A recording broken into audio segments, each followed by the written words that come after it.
कोविड-19 के पेंडेमिक के दौरान हमें एक अपॉर्चुनिटी मिला ये सोचने के लिए कि आर्टिफिशियल फ्लावर का इतना बड़ा मार्केट है इंडिया में, उसके बावजूद हमारे यहाँ पे इसकी मैन्युफैक्चरिंग यूनिट उस हिसाब से क्यों नहीं पनप पा रही है।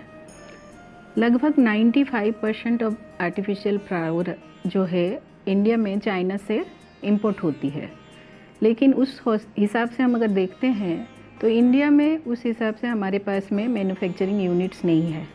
जब हमने इसका रिसर्च किया तो हमने पाया इसका सबसे बड़ा प्रॉब्लम था, इसके लिए जो मशीनरी बनती है वो भी इंडिया में अवेलेबल नहीं थी, प्लस इसके लिए जो रॉ मटेरियल की हमें ज़रूरत पड़ती है वो भी इंडिया में नहीं था। तो हमारा रिसर्च वहीं से स्टार्ट होता है कि इंडिया में इसका सबसे पहले इंतज़ाम रॉ मटेरियल का हम कैसे करें।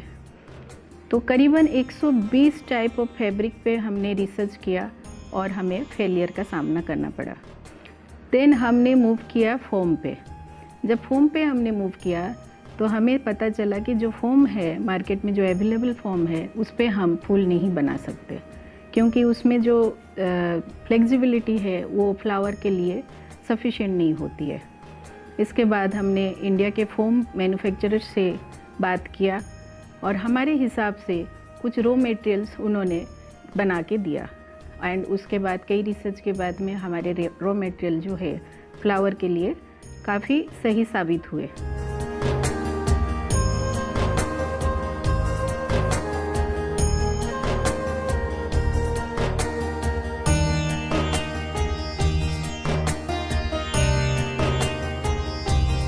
अब हमारी जो खोज थी मशीन के लिए, जब हमने खोज में पाया भारतवर्ष में आर्टिफिशियल फ्लावर के लिए मशीनरी बनाने वाले कोई भी मैन्युफैक्चरर अवेलेबल नहीं थे, तो हमारे लिए बहुत ही चैलेंजिंग था कि मशीन कैसे बनाएं, क्योंकि उस समय चाइना से मशीनरी भी आ पाना मुश्किल हो रहा था। और फिर हमारी एक जिद थी कि हम ये मशीनें भारत में ही बनाएं। ग्रेजुअली हमने कई सारे मशीनरी बनाने वाले लोगों से मिले और उनसे बातचीत किए, लेकिन उस समय मैं जो चीज़ चाहती थी वो उन तक पहुंचा नहीं पा रही थी कि उनको क्या करना है या कैसे वो बना पाएंगे।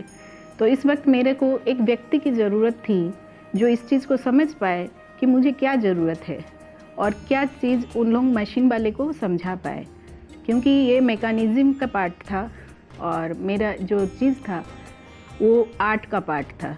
और आर्ट और मैकेनिज़्म के बीच में एक बॉन्डिंग बन के आए मेरे पिताजी नंद किशोर अग्रवाल, जिनको मैंने अपनी बात समझाई। और वो क्योंकि उन्होंने पूरी अपने लाइफ टाइम में बहुत सारे मैन्युफैक्चरिंग यूनिट बनाए हुए थे, तो उन्होंने इस चीज़ को समझा और जो मशीनरी बनाने वाले लोग थे उनसे बात की और हमारी रिक्वायरमेंट के हिसाब से उन्होंने डिज़ाइन करवाया मशीन। और जब कोविड में मशीन बन के आई, ऐसा नहीं था कि मशीन पूरी परफेक्टली प्रोडक्शन कर पा रही थी, ऐसा हो नहीं पाया। 90% तो हम अचीव कर गए थे, कुछ एरर्स उसमें हमें मिल रहे थे, तो उसको फिर सॉल्व करने वाले वही मेरे पिताजी थे। जो भी एरर आते हम उनसे बात करते और वो उसके सॉल्यूशन तुरंत निकाल के देते। इस तरह से ये एक कामयाब प्रोजेक्ट बना।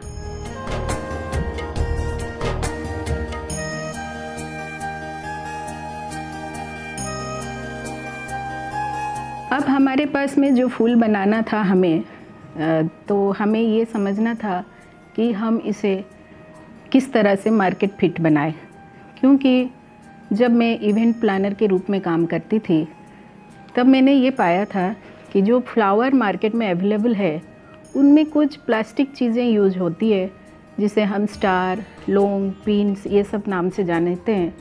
फ्लावर में भी फैब्रिक का होता है, लेकिन वो प्लास्टिक जो उसमें यूज होती है उसकी लाइफ 6 मंथ to 1 year की होती है, जिसकी वजह से आर्टिफिशियल फ्लावर यूज होने पर किसी भी इवेंट में आप पाएंगे कि वो 1 to 2 टाइम्स यूज होता है, क्योंकि ज़्यादातर प्रोडक्ट चाइना से इंपोर्ट होते हैं, उसके बाद वो असेंबल होते इंडिया में, उसके बाद इवेंट प्लानर के पास पहुंचता है, 1-2 शादियों में यूज होता है।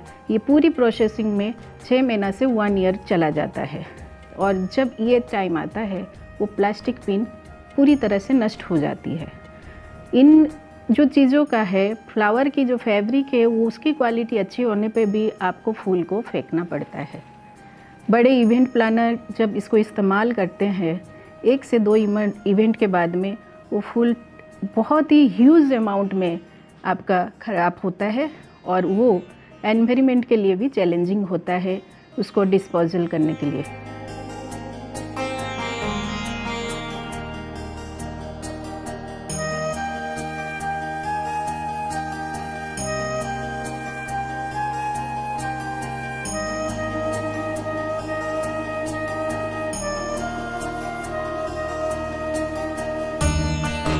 अब मार्केट को ज़रूरत थी एक सस्टेनेबल प्रोडक्ट की, जिसकी ग्लू परमानेंट हो, जिसका कलर परमानेंट हो, ज़रूरत पड़ने पे आप उसको वॉश कर सके और बार बार आप यूज कर सके। इन सब चीज़ों को नज़र रखते हुए हमारी ब्रांड लॉन्च हुई लाइलैक फ्लावर्स की।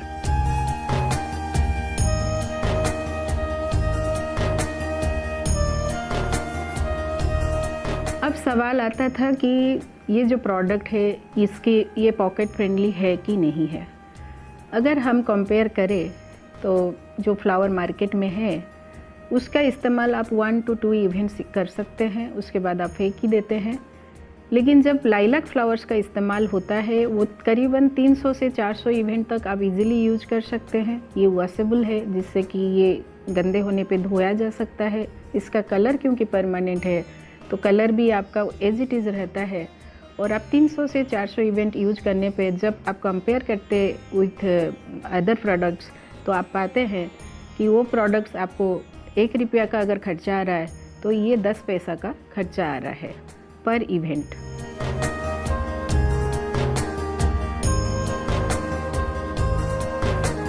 इस तरह से अगर हम देखें तो ये पॉकेट फ्रेंडली प्रोडक्ट है और कस्टमाइजेशन क्योंकि हमारे यहाँ पे अवेलेबल होती है। फ्लावर की size, colour, pattern, design, everything जो भी कस्टमर आते हैं कस्टमाइज करवा सकते हैं, जो कि बहुत ही बड़ा चैलेंजिंग होता है। प्रोडक्शन के टाइम में हमें एक चीज़ पता चलता है कि कटिंग, एम्बोजिंग ये सारी चीज़ें आप मशीन से कर सकते हैं, बट द मेन पार्ट जो है वो है असेंबल, जो कि मैनुअली ही करना पड़ता है। इस तरह से हमारे यहाँ पे इस फैक्ट्री में बहुत स्कोप हुआ एम्प्लॉयमेंट के लिए। लेकिन साथ ही साथ एक चैलेंजिंग था कि क्योंकि ये मैनुअली असेंबल होता है तो काम की स्पीड जो है वो बहुत कम होती थी और मार्केट की डिमांड ह्यूज थी। तो इसका स्पीड अप करने के लिए हमने काफ़ी सारे टूल्स क्रिएट किए, काफ़ी सारे डिज़ाइंस क्रिएट किए टूल्स के, और वो फिर हम पहुंच गए हमारे पिताजी के पास, जिन्होंने ये सारे टूल्स को डिज़ाइन करके हमें दिया कंपनी को, जिससे कि काम बहुत ही ज़्यादा फास्ट हो पाया। जो फ्लावर पहले हमें 1 घंटा लगता था बनाने के लिए, वो अभी हमारे पास में 3 to 4 मिनट में एक फ्लावर बन के तैयार हो सकता है।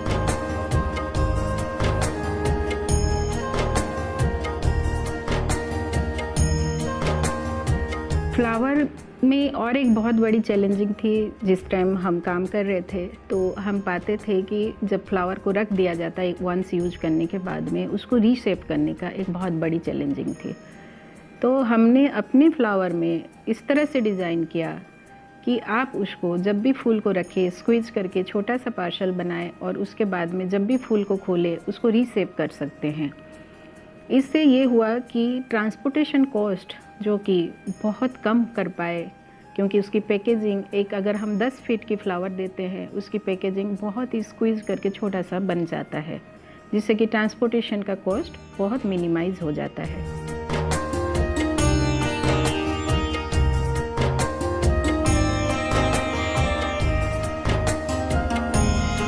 फ्लावर को असेंबल करते समय हमें ये बात का पूरा ध्यान रखा कि उसमें प्लास्टिक के इस्तेमाल हमने नहीं की।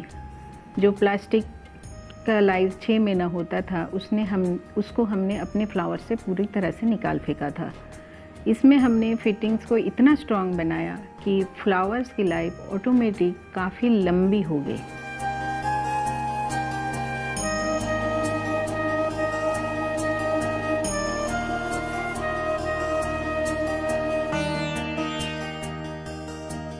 अब हमारे पास एक सस्टेनेबल, एक रीयूजेबल और बहुत ही खूबसूरत प्रोडक्ट बन के तैयार था, जिसको अब हमें मार्केट फिट बनाना था। ये बहुत बड़ी चैलेंजिंग थी और ग्रेजुअली इसे हमने काफ़ी सारे प्रमोशन के ज़रिए लोगों तक ये बातें पहुंचाई और अब ये मार्केट फिट प्रोडक्ट आपके सामने प्रस्तुत है। जितने सालों बाद I am proud to announce that कि हमारे प्रोडक्ट्स पूरे भारतवर्ष में ही नहीं, ग्लोबली भी रीच करता है। Art and creative world and technical world के बीच में जो गैप था, उसको ब्रिज करते हुए निर्माण हुआ लाइलैक फ्लावर्स का। हमारी इंडस्ट्री मार्केट की एवर चेंजिंग डिमांड को कैटर करती है। That's why it's an evergreen industry.